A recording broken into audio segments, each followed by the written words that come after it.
Hello friends, मैं हूं चेतन श्याम दसानी और आज हम बात करेंगे जेटीएल इंडस्ट्रीज के बारे में। जेटीएल इंडस्ट्रीज एक ऐसी कंपनी है जो स्टील के ट्यूब्स एंड पाइप्स बनाती है और मेरे हिसाब से एक बहुत ही बेहतरीन कंपनी है। पर रिसेंटली इसमें बहुत बड़ी गिरावट देखी गई और आज हम जानेंगे उन कारणों के बारे में, साथ ही साथ ये डिस्कस करेंगे कि हमें उसमें निवेश करना चाहिए कि नहीं। तो चलते हैं स्क्रीनर में जेटीएल के बारे में।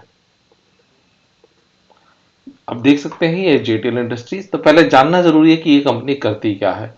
मेरा पर्सनल ये मानना है, किसी भी कंपनी में निवेश करने से पहले मैं पहले जानता हूं कि कंपनी करती क्या है, उसके प्रोडक्ट्स क्या हैं और उसके फंडामेंटल क्या है। तभी हम किसी कंपनी में इन्वेस्ट करना चाहिए। तो हम जेटीएल के बारे में अगर पढ़ें तो ये इंटीग्रेटेड मैन्युफैक्चरर और steel tube pipes and products with manufacturing facility है। इसके पास बहुत ही बड़ा लैंड बैंक है और इसके बहुत सारे प्रोडक्ट्स हैं। साथ ही साथ कई सारे इसके एंड कंज्यूमर या क्लाइंट्स भी हैं, जैसे कि टाटा पावर, हर घर जल, आईजीएल, अशोक लेलैंड, एसआर, महानगर गैस। ये सब ऐसी कंपनी है जिनके बारे में आपने सुना होगा, जिससे इस कंपनी के बारे में हमें कॉन्फिडेंस आता है। यह बहुत ही अच्छी बात है।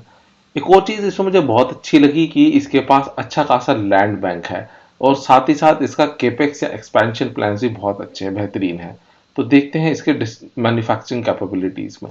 इसके अभी 4 मैन्युफैक्चरिंग यूनिट हैं और साथ ही साथ 100 प्लस एकड़ का इसके पास एक्सपेंशन प्लान्स भी है। तो ये एक बहुत ही अच्छी चीज है, क्योंकि ये एक ऐसी इंडस्ट्री है कि आप लेट्स से स्टील पाइप बना रहे हैं तो आपको जमीन चाहिए और इसके पास अच्छा खासा एक लैंड बैंक है, जो एक बहुत ही बढ़िया बात है। अब देखते हैं इसके फंडामेंटल्स के बारे में। तो ये एक स्मॉल कैप या मिड कैप सेगमेंट है। ऑलमोस्ट 3000 के आसपास का इसका मार्केट कैप है। आरओसी 34%, आरओई 30%, जो बहुत ही बेहतरीन है। कोई ज्यादा उधारी कंपनी में है नहीं। ऑलमोस्ट डेप्ट टू इक्विटी 0.12, कोई ज्यादा नहीं है। इंट्रिंसिक वैल्यू की माने तो 282 रुपीज और करंट प्राइस है 194 रुपीज। इंट्रिंसिक वैल्यू होता क्या है कि अगर लेट्स से कंपनी कल को अपना सारा सामान बेचे तो इंट्रिंसिक वैल्यू वह वैल्यू है जो कंपनी को पर शेयर होल्डर पैसा मिलेगा। तो अगर कंपनी आज भी अपना बेच देती है तो इंट्रिंसिक वैल्यू में उसकी कीमत 282 रुपए है। अब फर्क ये एक चीज आती है हम सबके जानने के लिए, कि बुक वैल्यू क्या है 27 रुपए और इंट्रिंसिक वैल्यू है 282 रुपीज। तो इसमें क्या डिफरेंस है, यह बहुत ही ध्यान देने वाली चीज है। बुक वैल्यू वो कहते हैं कि कंपनी की ऑन वैल्यू जो गुड्स हैं उसको अगर वह बेचे तो वो निकलती है, और इंट्रिंसिक होती है एक्चुअल वैल्यू, जो एक्चुअल मार्केट में लगी। इसका एग्जांपल ये मैं बताता हूं कि लेट्स से आपके पास कोई जमीन है जो आपने 10 लाख में खरीदी, तो आपके लिए उसकी बुक वैल्यू हुई 10 लाख। पर क्या आप वो जमीन अगर 10 साल बाद बेचेंगे तो उसकी वैल्यू 10 लाख होगी? जी नहीं, बिल्कुल नहीं। उसकी वैल्यू हो सकता है लाखों करोड़ों में। That is intrinsic value. Second is goodwill. एक कंपनी के गुडविल, मुझे लगता है कि मेरी गुडविल भाई इस प्रोडक्ट की लेट्स से 1 करोड़ रुपए है, तो वह इंट्रिंसिक वैल्यू में होगी, पर बुक वैल्यू में इसकी वैल्यू 0 होगी। तो ये होती है इंट्रिंसिक वैल्यू। तो हम देख सकते हैं कि इंट्रिंसिक वैल्यू भी 282 रुपए है और इसका 200 डीएमए इज 217, विच मीन्स पिछले 1 साल का डीएमए ये आपको कम प्राइस से मिल रही है, 194 पे मिल रही है। तो यह भी एक बहुत ही अच्छी बात है। इंडस्ट्री पी की बात करें तो ये 27 का इसका पी है, पर इंडस्ट्री पी 20 है। ये थोड़ी गड़बड़ डेटा है, मैं इसमें नहीं मानता, क्योंकि ये इंडस्ट्री जो कैलकुलेट हो रही है ये एक बहुत स्पेसिफिक इंडस्ट्री है। पर जो इंडस्ट्री पी जो इसमें दिया गया है वो है पूरी इंडस्ट्री का, जिसमें नॉन पाइप भी है। तो अगर हम जाने इसका कॉम्पिटिटर कौन है, वो है मेरा प्रिंस पाइप। तो मैं प्रिंस पाइप पर अगर जाऊं, प्रिंस पाइप, प्रिंस पाइप का हम दे सकते हैं ऑलमोस्ट पी है 28 के आसपास, जो उससे ज्यादा है। और उसका आरओसी और आरई भी बहुत कम है, जिससे ये कंपनी उससे बेहतरीन है। तो जिससे हम कह सकते हैं कि इस कंपनी का आरओसी आरओई बहुत अच्छा है। और साथ ही साथ इसकी अगर आप सेल्स ग्रोथ देखिए ऑलमोस्ट 88%, विच मीन्स ये एक ग्रोइंग कंपनी है और इस पीई को जस्टिफाई करती है बिल्कुल। एक चीज बहुत ही अच्छी इसमें मुझे देखने को मिली, इसका प्राइस हमेशा ही 200 डीएमए के ऊपर है, पर अब आपको यह मौका मिला है कि आप इसे 200 डीएमए के नीचे खरीदे, जो एक बेहतरीन ही बहुत बढ़िया अपॉर्चुनिटी है। पर इस समय मैं बताना चाहूंगा यह कोई इन्वेस्टमेंट एडवाइस नहीं है, यह एक एजुकेशनल वीडियो है। अगर प्रॉफिट होगा वह भी आपका, लॉस होगा वह भी आपका। यह कोई टिप नहीं है, यह कोई सर्विस नहीं है। हमेशा किसी कंपनी में इन्वेस्ट कीजिए, सोच समझ के कीजिए। ऐसा नहीं कि ये वीडियो बन गया आपने देख लिया और आप इसे खरीद लीजिए। हमेशा जानिए, फंडामेंटल जानिए, कंपनी करती क्या है जानिए, तभी उसमें इन्वेस्ट कीजिए। तो जाते हैं फिर से इसके डिटेल्स के अंदर। जैसे कि हम देख सकते हैं कि प्राइस में सडन ड्रॉप हुआ। हम आगे वीडियो में यह भी बात करेंगे कि ये ऐसी गिरावट क्यों आई, अचानक से क्यों प्राइस गिर गया, क्या कुछ गड़बड़ थी कंपनी में, या कंपनी के रिजल्ट खराब आए, या ऐसा क्यों हुआ, वो भी हम डिस्कस करेंगे। अभी हम देखते हैं कि अचानक से प्राइस हुआ, जिससे मुझे लगता है कि ये अच्छी बाइंग अपॉर्चुनिटी है। पी रेशियो की बात करें, ऑलमोस्ट हाईएस्ट एवर सेल्स पे आपको बिल्कुल मीडियन 25 के पी के आसपास आपको कंपनी का ये शेयर मिल रहा है, जो बहुत ही बढ़िया बात है। एक बार हम 1 ईयर का भी देख लेते हैं, तो 1 ईयर भी आप देख सकते हैं बहुत ही हाई प्रॉफिट, और आपको इनफैक्ट 30 का जो एवरेज पी है उससे भी आपको कम पे मिल रहा है, या जो मीडियम पी कहते हैं। अब आते हैं इसके फंडामेंटल्स या इसकी अर्निंग्स के बारे में। सेल्स की बात कीजिए, हाईएस्ट एवर सेल्स दिसंबर में इसकी 567 करोड़ की सेल्स थी, जो अभी तक की हाईएस्ट है। सेल्स के साथ ही प्रॉफिट ने भी मेल खाया है, अच्छा खासा इसे प्रॉफिट हुआ है। ये हाईएस्ट तो नहीं है बट फिर भी अच्छा खासा है। पर जब भी आप प्रॉफिट कंपेयर करें, आप दिसंबर को दिसंबर से कीजिए। फॉर एग्जांपल 29 करोड़ से इसका प्रॉफिट 43 करोड़ हो गया है, विच मीन्स प्रॉफिट भी बहुत ही बढ़िया है। मार्जिन इसका कम है, वह कॉमन है। जब भी कोई प्रोडक्ट आप कंपनी या मैन्युफैक्चरिंग में जाते हैं तो इतना ही मार्जिन देखा गया है। अगर आप आईटी की बात करें, आईटी में आपका ज्यादा मार्जिन होता है, क्योंकि आप एम्प्लॉयज को सैलरी दे रहे हैं, वही आपका खर्चा है। मैन्युफैक्चरिंग में दिक्कत ये होती है, आपको ऑफिस चलाना है, प्लांट चलाना है, साथ ही साथ आपके इन नंबर ऑफ एक्स्ट्रा खर्चे हैं। तो अमूमन ओपीएम या operating margin in manufacturing is very less. वह एक नॉर्मल और एक वाजिब बात है। अगर हम नेट प्रॉफिट की बात करें, वो भी आपको देख सकते हैं कि हाईएस्ट एवर नेट प्रॉफिट है, ग्रॉस प्रॉफिट भी हाईएस्ट है। तो हर अमूमन भी कंपनी के फंडामेंटल बहुत ही बेहतरीन है। आगे तक के इसके हम ओवरऑल देखें, प्रॉफिट एंड लॉस ईयरली देखें, तो TTM means trailing 12 months. Trailing 12 months में भी highest ever net sales, highest ever net profit, highest profit before tax, highest growth, हर चीज इसमें बहुत ही बढ़िया दिख रही है। अगर हम कैपिटल की भी देखें, लैंड का देखें, इसके आप फिक्स्ड एसेट लैंड देखिए ऑलमोस्ट 10 करोड़ के हैं। जैसे कि मैंने बताया, ये 10 करोड़ है तो on book value, but actual में आप 100 एकड़ की कीमत 10 करोड़ नहीं होती, मेरे हिसाब से उससे कहीं ज्यादा होती है।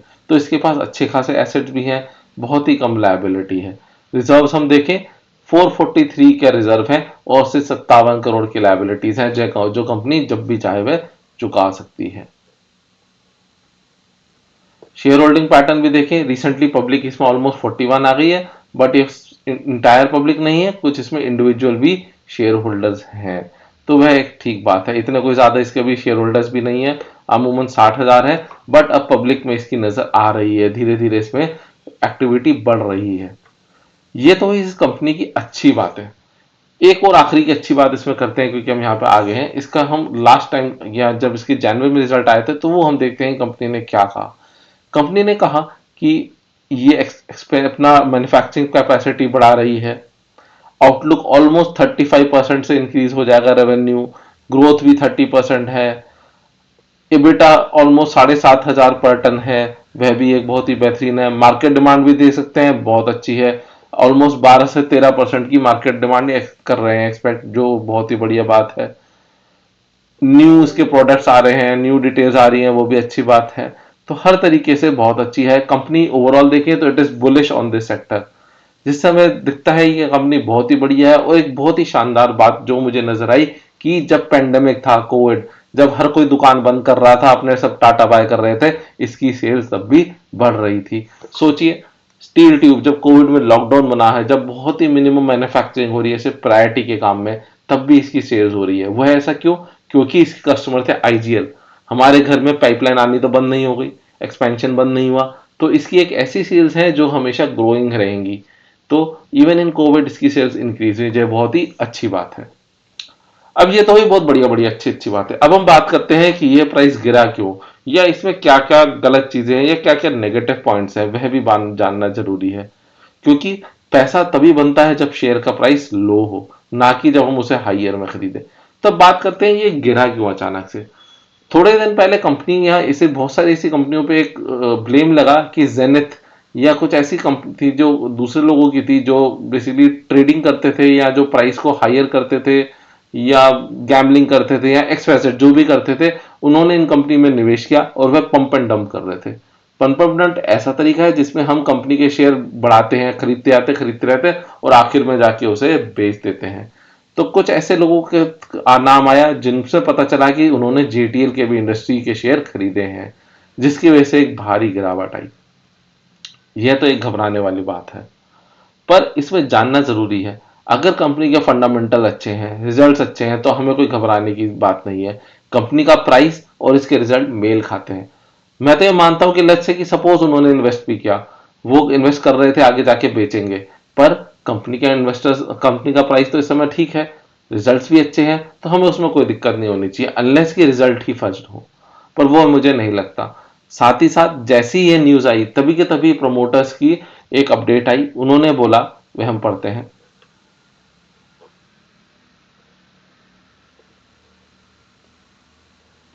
हम देखते हैं, जी हाँ। तो उन्होंने बोला कि there is no connection between Zenith multi trading and the company other than being a shareholder और वारंट होल्डर। तो उन्होंने साफ साफ बताया कि ये जो जेनिथ कंपनी है, इनसे हमारा कोई लेना देना नहीं है। इन्होंने हमारे शेयर खरीदे हैं और एक एंड यूजर की तरह वो एक शेयर होल्डर है, इसके अलावा कुछ नहीं। पर्सनली मानिए, मैं इस बात को नहीं मानता। एक कंपनी या एक स्ट्रॉन्ग हैंड आपके पास अच्छे खासे शेयर खरीदता और आपको ये पता भी नहीं चलता। आइडली 1% से जैसे ही आप शेयर खरीदते हो आपको खबर पता चल जाती है। पर मेरे लिए ये कंपनी के रिजल्ट अच्छे हैं, वो है एक बहुत ही जरूरी बात है। अगर कंपनी के रिजल्ट अच्छे ना होते तो यह एक घबराने वाली बात है। अगर एक ये कंपनी है जेनिथ करके, इन्होंने खरीदे, रिजल्ट अच्छे हैं, तो कोई दिक्कत नहीं और कंपनी ने हमें कोई नुकसान भी नहीं है। अगर रिजल्ट खराब होते तब हम टेंशन लेते। तो मेरे हिसाब से यह बहुत अच्छी बात थी। जैसी ये न्यूज है कंपनी ने क्लैरिफाई किया, उन्होंने बताया कि हम कंपनी अच्छा कर रही है, अच्छे प्रॉफिट है और यह बस एक शेयर होल्डर है। यह एक बहुत ही अच्छी न्यूज थी। साथ ही साथ अभी रिसेंटली न्यूज पता चली कि प्रमोटर ने भी इसमें शेयर खरीदे हैं। तो ऐसा सोचिए, अगर कंपनी बेकार कर रही है या प्रमोटर को पता होता कि भाई मेरी कंपनी गिरने वाली है, तो क्या मैं अपने शेयर खरीदता? बिल्कुल नहीं। तो यह भी एक अच्छी बात है। इस पे भी हम न्यूज पे देखते हैं। ये है मेरी न्यूज। कंपनी का हम देख सकते हैं, प्रमोटर ने 3 लाख शेयर खरीदे हैं 18 तारीख को from open market, which means इसने अपने डीमैट अकाउंट या ब्रोकर के थ्रू डायरेक्टली 3 लाख शेयर खरीदे। अब आप खुद ही सोचिए, अगर कंपनी बेकार कर रही होती, रिजल्ट अच्छे नहीं होते, तो क्या प्रमोटर अपना पर्सनल पैसा लगाता? क्या वह अपनी शेयर होल्डिंग बढ़ाता? बिल्कुल नहीं। तो इस वजह से मुझे लगता है ये कंपनी बहुत ही बढ़िया है, प्रोस्पेक्ट अच्छे हैं, highest ever sales, highest ever revenue, highest ever growth, हर चीज बहुत ही शानदार। पर थोड़ा बहुत नेगेटिव इसमें सेंटिमेंट आया, जो हमारी रिसेंटली न्यूज आई कि ये कुछ लोगों ने इसको शेयर खरीदा जो ठीक लोग नहीं लग रहे थे, पर उससे मुझे कोई फर्क नहीं पड़ता। कंपनी अच्छी है, रिजल्ट्स अच्छे हैं, प्रोमोटर अच्छे हैं, तो मैं इसमें निवेश करूंगा। पर क्या आप इसमें निवेश करेंगे? तो इससे पहले हम जानते हैं कि मैं इसमें क्या स्ट्रैटेजी करूंगा। मैंने ऑलरेडी ये कंपनी के शेयर खरीद रखे हैं और मेरा फर्स्ट लॉट मैंने खरीद लिया है। अगला जब ये और गिरेगी तो मैं अपना सेकंड लॉट भी इसमें खरीदूंगा। और मुझे ऐसी उम्मीद है कि जब इसके रिजल्ट आएंगे, रिजल्ट अच्छे होंगे और ये कंपनी का शेयर वापस ही अपनी ऊंचाइयों पे पहुंच जाएगा। पर अगर आपको इन्वेस्ट करना है, सोच समझ के इन्वेस्ट कीजिए, क्योंकि पैसा भी आपका है, फायदा होगा वह भी आपका, नुकसान होगा वह भी आपका। अंत में यह मैं कहना चाहूंगा कि प्लीज लाइक, शेयर, सब्सक्राइब और कुछ भी आपके क्वेश्चन हो कमेंट बॉक्स में डालिए, मैं उसका रिप्लाई बिल्कुल करूंगा। Thank you so much.